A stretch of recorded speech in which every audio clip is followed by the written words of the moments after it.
Good morning, church family. This is Thursday, March 2nd, and this is a weekly update. We have a new verse of the month as we begin March, and it's from Matthew chapter 11, verses 28 and 29. A great promise. Jesus says to us, "Come to me, all who labor and are heavy laden, and I will give you rest. Take my yoke upon you and learn from me, for I am gentle and lowly of heart, and you will find rest for your souls."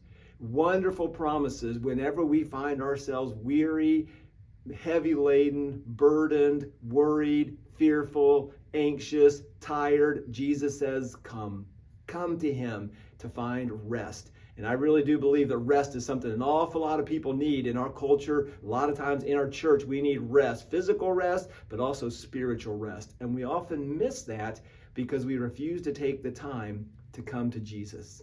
So I want to just invite you today to take that verse, begin working to memorize it, but also to be applying it and coming to Jesus regularly for the rest that he gives us, rest for our souls.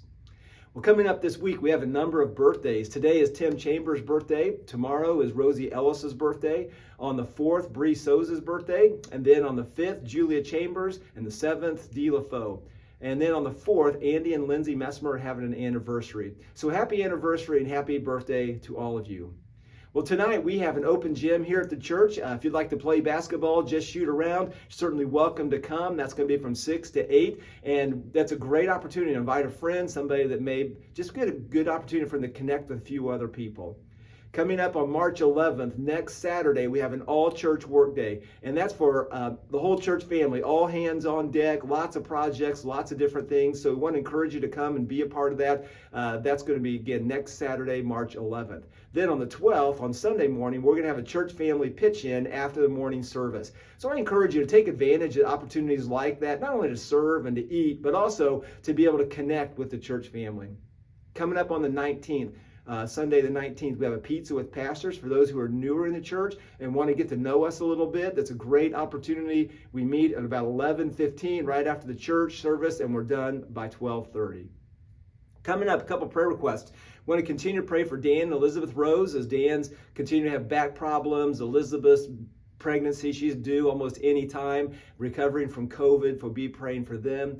Also be praying for the Mishler family. Trisha's mom passed away earlier this week, and so we want to be praying that God would just bring great comfort to the family through that loss.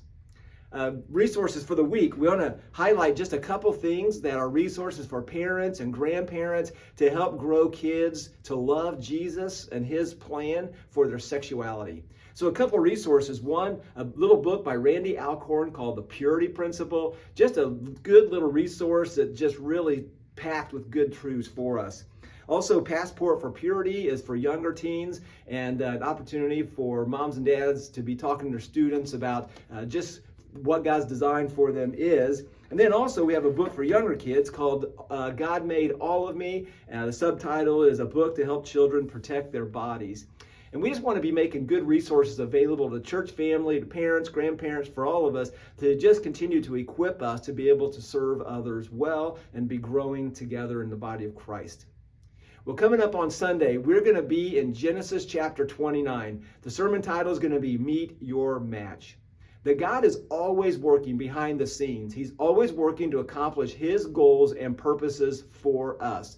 And so we're going to study this passage to see how God works in unexpected and even uncomfortable ways for our good.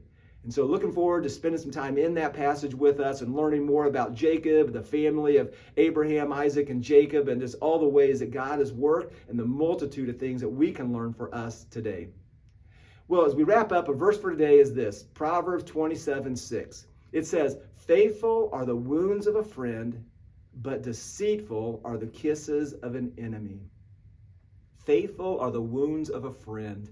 That we know somebody that really cares about us, somebody that really loves us, they'll often speak truth to us, things we need to hear that sometimes hurt. But it's good. We need to be hearing that. And so we need to kind of toughen ourselves up to be able to hear good things that we need to hear from somebody who's a faithful friend. Because the alternative, it says, is deceitful are the kisses of an enemy. That oftentimes people just tell us how great we are, never tell us anything that we need to work on, and as a result of that, we never change, we don't grow, we kind of stay stuck. And actually, that's what an enemy would do, that they wouldn't be honest with us. They're just going to let us go along in our areas that we need to grow in, but ignore it. Well, church family, that's it for today. Look forward to seeing you on Sunday. Love you. May God bless you, and have a great rest of the week.